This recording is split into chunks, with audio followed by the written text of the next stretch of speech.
The algorithm is probably not going to like this one a lot because that's how they treat us. Today, I want to talk to the cannabis dispensary owners. We know that as an industry, cannabis has been exploding for years. Availability of product is only increasing in the United States, and it's making it for the buyer cheaper than ever.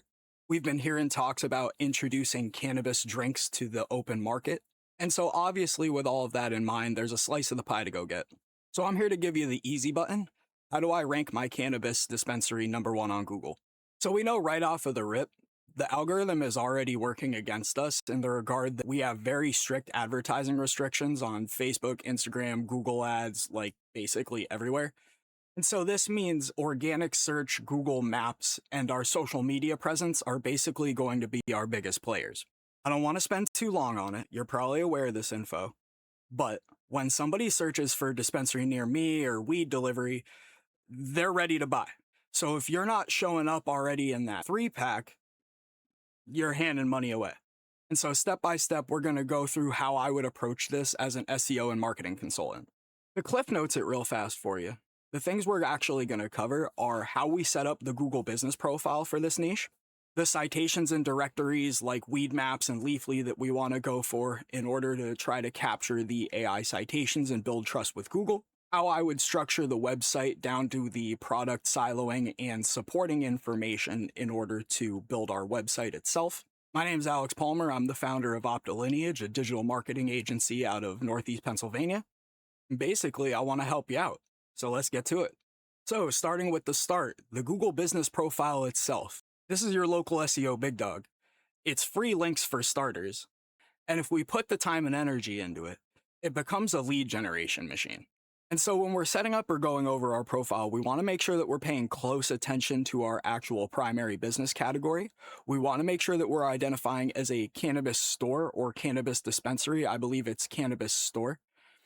And not something else like a tobacco supplier, vape shop, gift shop, so on and so forth. Even if you do other stuff, assuming that we want to be primarily providing cannabis goods, that's a mouthful, then that's what we want to make sure that our profile is focused on.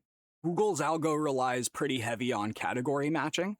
So again, if you list yourself as something else like a tobacco supplier, Google's going to start to filter you out or misclassify you potentially. Make sure that we jump through the rest of the common hoops, of course. Fill out your hours. If we have some type of answering service or chatbot, it would be great to have 24-hour availability with the knowledge that Google is more willing to show businesses that are open. We want to be regularly uploading high quality pictures of our interior, exterior, our products, so on and so forth, making sure that we're posting regularly. And of course, however we can promote reviews. That could be signs within the shop. That could be having your employees ask about leaving a review based on experience. Not up to me, just pointing it out. So that'll be your first cornerstone. Set up the Google profile properly. If you need help with it, I got you covered.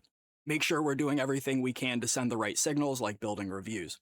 Fill in all of our blanks, link up all of our social profiles, link up our website, right? Just jump through the hoops is basically what we call this. Piece 2, and this is a big one in the AI game right now as well, but it's always been dominant. We want to be making sure that we're building the top local relevant citations and directories. And so if we're looking at local cannabis dispensaries, we'll find that some of the top directories include Leafly and Weed Maps. We'll also find that Yelp frequently appears high up on the list. I always advise taking a look at what the actual top 3 winners have and starting with those, assuming that we don't have them already.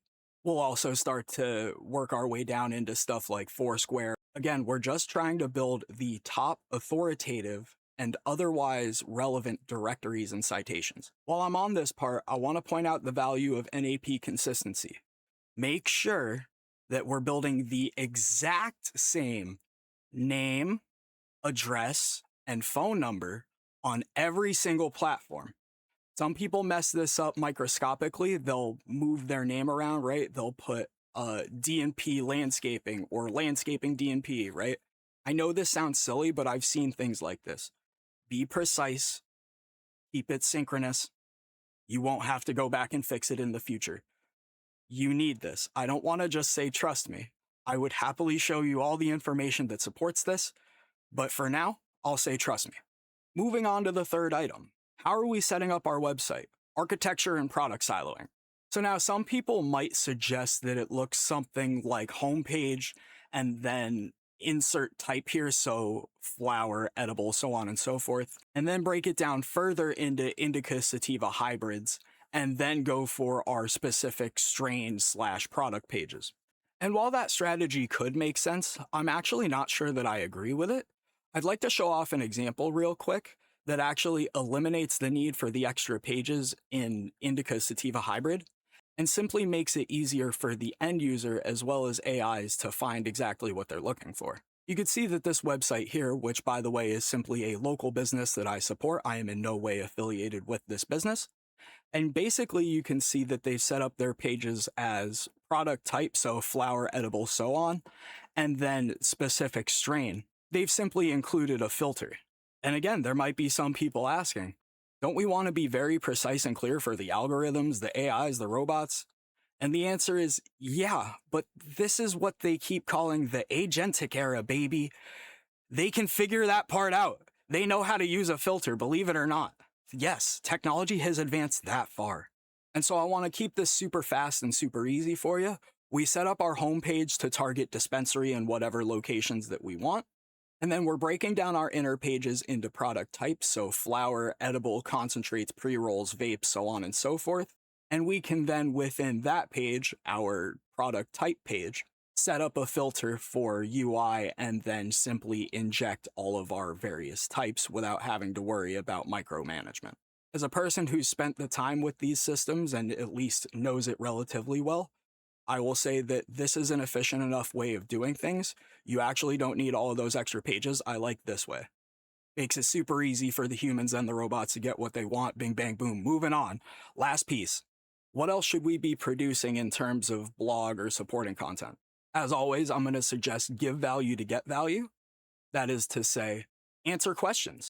To give some examples, you can make articles like the best terpenes for sleep available in insert city here, how to choose your first edible dosage, indica versus sativa, what's the best for anxiety. You could, of course, go for the low-hanging fruit, like how do I choose the best cannabis dispensary?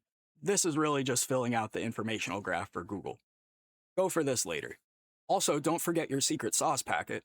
As we're talking about our specific products and strains in these blog posts, we of course link back to the relevant pages. That's right. Good job.